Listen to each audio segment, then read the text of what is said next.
Iran kembali melancarkan serangan besar-besaran ke wilayah Israel pada Senin malam waktu setempat.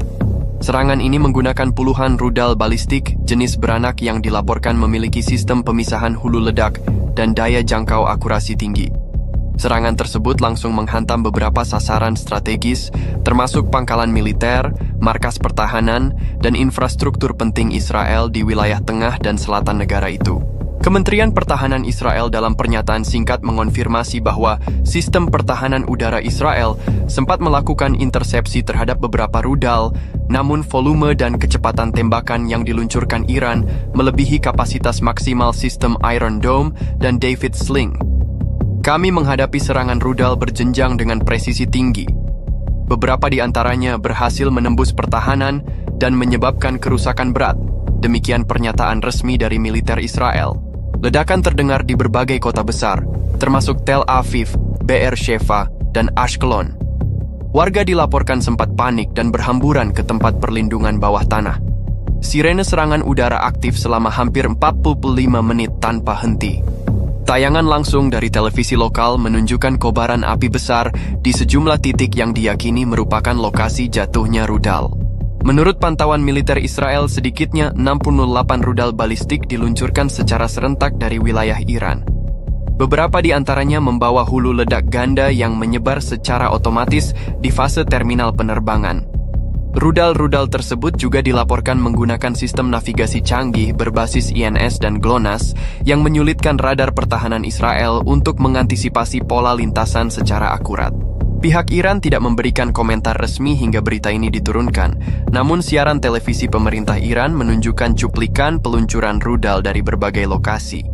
Dalam narasi siaran tersebut, disebutkan bahwa serangan ini merupakan respons langsung atas agresi militer Israel terhadap wilayah sekutu-sekutu Iran di kawasan. Sejumlah analis pertahanan menilai bahwa ini adalah gelombang serangan paling signifikan yang diluncurkan Iran terhadap Israel sejak awal eskalasi konflik pada 2024. Karakteristik rudal yang digunakan, ditambah dengan koordinasi waktu peluncuran, menunjukkan tingkat persiapan strategis dan intelijen yang tinggi dari pihak Iran.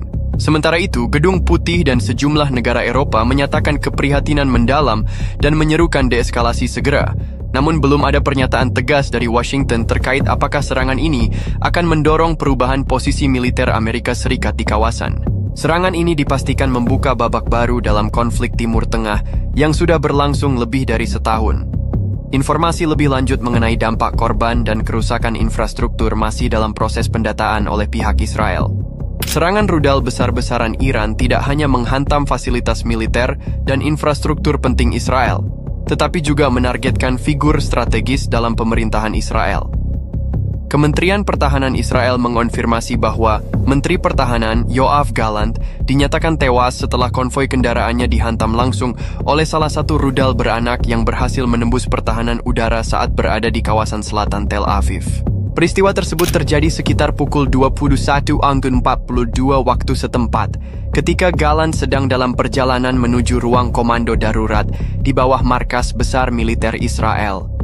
Informasi awal menyebutkan bahwa konvoi tersebut telah dijadwalkan berpindah lokasi sejak 2 jam sebelumnya sebagai langkah pengamanan standar. Namun, rudal dengan sistem pemandu presisi tinggi berhasil mendeteksi dan mengunci posisi konvoi dalam waktu singkat. Laporan internal dari militer menyebutkan bahwa rudal yang menghantam konvoi adalah salah satu dari tipe Khaybar Shekan, rudal balistik jarak menengah milik Iran dengan kemampuan manuver tinggi dan muatan hulu ledak beranak. Hulu ledak utama melepaskan 4 submunisi yang tersebar dalam radius 500 meter, menciptakan ledakan beruntun yang mengenai seluruh rangkaian kendaraan konvoi. Kendaraan lapis baja yang ditumpangi Gallant dilaporkan mengalami kerusakan langsung di sisi kanan dan terbakar dalam waktu singkat. Tim pengamanan sempat melakukan evakuasi, namun Gallant dan 3 personel pengawalnya tidak dapat diselamatkan. Kematian Gallant diumumkan secara resmi oleh Perdana Menteri Benjamin Netanyahu dalam konferensi pers singkat yang digelar kurang dari 1 jam setelah serangan. Netanyahu menyebut insiden ini sebagai serangan terhadap jantung pertahanan Israel dan menyatakan bahwa Israel akan memberikan respons setimpal. Otoritas intelijen Israel kini tengah menyelidiki kemungkinan adanya kebocoran data koordinat konvoi. Beberapa pihak internal menyebutkan bahwa pola gerak Menteri Pertahanan seharusnya bersifat rahasia dan berubah-ubah. Namun celah keamanan pada sistem komunikasi atau pengawasan satelit bisa saja dimanfaatkan oleh pihak Iran untuk memperoleh target dengan presisi. Reaksi publik Israel cukup beragam. Sebagian warga berkumpul di luar kantor Kementerian Pertahanan di Tel Aviv dengan membawa bendera dan lilin sebagai bentuk penghormatan. Media lokal juga mulai menyoroti kelambanan pemerintah dalam merespons ancaman rudal sejak awal tahun, termasuk kekurangan modernisasi sistem pencegat yang kini terlihat rapuh terhadap rudal berteknologi tinggi.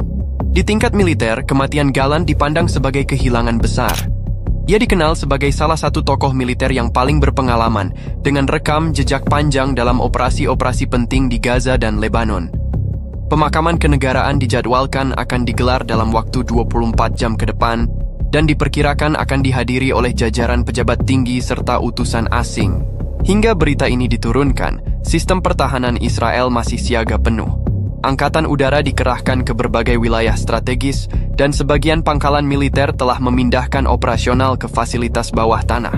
Pemerintah juga tengah mempersiapkan langkah lanjutan, termasuk opsi serangan balasan skala penuh terhadap Iran. Beberapa jam setelah rudal-rudal Iran menghantam pusat-pusat vital Israel dan menewaskan Menteri Pertahanan Yoav Gallant, situasi di dalam negeri berubah drastis.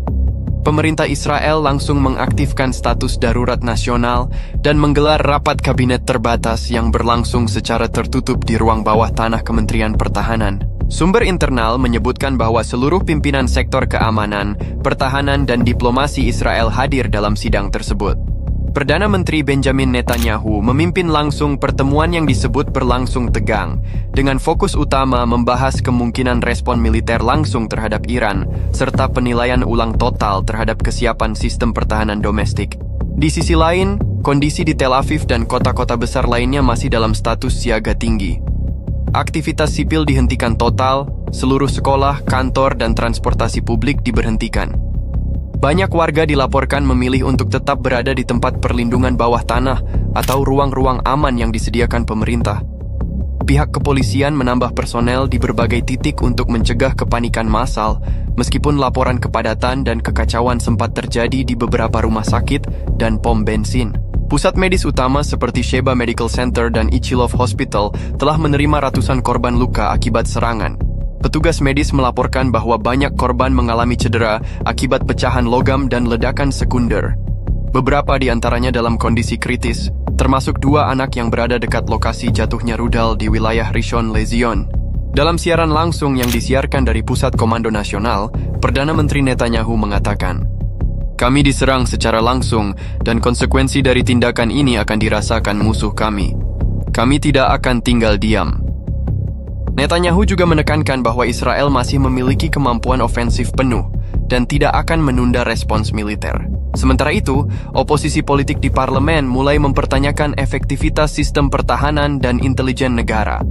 Pemimpin oposisi Yair Lapid menyatakan bahwa meski serangan musuh tidak bisa selalu dihindari, tingkat kerusakan dan korban yang terjadi malam ini menunjukkan adanya celah serius di tubuh keamanan nasional. Ia mendesak pembentukan komite penyelidikan independen atas kegagalan sistem pertahanan. Situasi internasional pun mulai berkembang cepat. Kedutaan Besar AES di Tel Aviv mengevakuasi staf non-esensial. Beberapa negara Eropa mengeluarkan imbauan perjalanan dan menutup sementara kedutaan mereka di Israel. Dewan Keamanan PBB mengumumkan akan mengadakan sesi darurat dalam waktu 24 jam untuk membahas eskalasi terbaru ini. Di dalam negeri, opini publik mulai terbelah. Di satu sisi, banyak yang menyerukan pembalasan militer total terhadap Iran. Namun, sebagian masyarakat sipil yang trauma oleh konflik panjang mulai mempertanyakan efektivitas solusi militer dalam menghadirkan keamanan jangka panjang. Keresahan meningkat, terutama di kalangan warga di wilayah tengah dan selatan Israel, yang kini merasa bahwa pertahanan negara telah ditembus secara nyata. Sejumlah analis menilai bahwa Israel kini berada di persimpangan strategis yang genting. Serangan ini bukan hanya mengguncang aspek militer dan keamanan nasional, tapi juga memperdalam tekanan politik dan psikologis terhadap pemerintahan yang sudah berada di bawah bayang-bayang krisis sejak konflik 2024. Setelah serangan rudal Iran menewaskan Menteri Pertahanan Yoav Gallant dan melumpuhkan sejumlah infrastruktur strategis di Israel, perhatian dunia kini tertuju pada bagaimana Israel akan merespons. Opsi militer penuh atau aksi terbatas balasan menjadi topik utama pembahasan di lingkaran kekuasaan Israel. Namun keputusan akhir masih ditahan hingga militer menyelesaikan pemetaan ulang sasaran-sasaran strategis di Iran. Dalam siaran resmi dari IDF, Israel Defense Forces, militer menyatakan telah menempatkan seluruh unit tempur dalam status siaga tinggi. Jet-jet tempur telah diterbangkan dari pangkalan Ramat David dan Hatzerim menuju wilayah udara timur, diduga sebagai langkah persiapan untuk serangan lintas batas. Armada rudal darat ke darat juga mulai diposisikan ulang ke beberapa titik peluncuran di perbatasan. Menteri Luar Negeri Israel, Eli Cohen, menyatakan dalam wawancara televisi bahwa respon terhadap kematian Menteri Gallant akan proporsional namun mematikan. Ia juga menambahkan bahwa Israel kini menganggap rezim Teheran sebagai aktor negara yang melakukan agresi terbuka, dan oleh karena itu tidak lagi terikat pada batas kesabaran strategis seperti sebelumnya. Pemerintah Amerika Serikat menyampaikan seruan agar kedua belah pihak menahan diri. Presiden Alaihissalam melalui juru bicara Gedung Putih menyatakan bahwa eskalasi lebih lanjut berpotensi menyeret wilayah ke dalam konflik regional besar. Namun di sisi lain, Pentagon dilaporkan meningkatkan status siaga beberapa unitnya di Timur Tengah, termasuk kapal induk USS Eisenhower yang kini bergerak lebih dekat ke kawasan Teluk. Pihak Iran, dalam pernyataan terbaru dari Kementerian Pertahanannya, justru memperingatkan bahwa setiap bentuk pembalasan Israel akan memicu respons 2 kali lipat. Iran menyatakan bahwa mereka siap untuk menghadapi seluruh skenario militer, termasuk serangan langsung terhadap wilayahnya, dan telah mengerahkan sistem pertahanan udara Bafar 373 ke sejumlah lokasi sensitif. Di panggung internasional, suara-suara terpecah. Rusia secara tersirat mendukung hak Iran untuk membela diri atas apa yang mereka sebut sebagai provokasi berulang Israel di kawasan. Sementara Prancis dan Jerman mendesak kedua negara untuk menempuh jalur diplomatik dan memperingatkan bahwa bentrokan langsung berskala penuh antara Iran dan Israel akan memicu krisis energi dan migrasi global. Pasar global mulai menunjukkan reaksi. Harga minyak melonjak 9% dalam satu malam, sementara indeks saham di Eropa dan Asia mengalami penurunan tajam. Bandara Ben Gurion di Tel Aviv masih ditutup sementara, dan puluhan maskapai asing telah membatalkan seluruh penerbangan ke dan dari Israel untuk waktu yang tidak ditentukan. Di dalam negeri, tekanan terhadap Netanyahu semakin menguat. Pihak oposisi dan bahkan sebagian anggota kabinet meminta agar keputusan pembalasan dikaji ulang secara matang. Kita harus berpikir jauh ke depan, bukan hanya satu malam dendam, ujar salah satu anggota senior parlemen dari Partai Biru dan Putih. Namun sinyal-sinyal dari markas militer menunjukkan bahwa mesin perang Israel sedang disiapkan. Segala kemungkinan terbuka, termasuk serangan langsung terhadap pusat militer Iran, fasilitas nuklir, maupun lokasi peluncuran rudal. Sejumlah pakar keamanan memperkirakan bahwa 24-48 jam ke depan akan menjadi titik krusial yang menentukan apakah konflik ini akan berkembang menjadi perang terbuka antara dua kekuatan utama di Timur Tengah.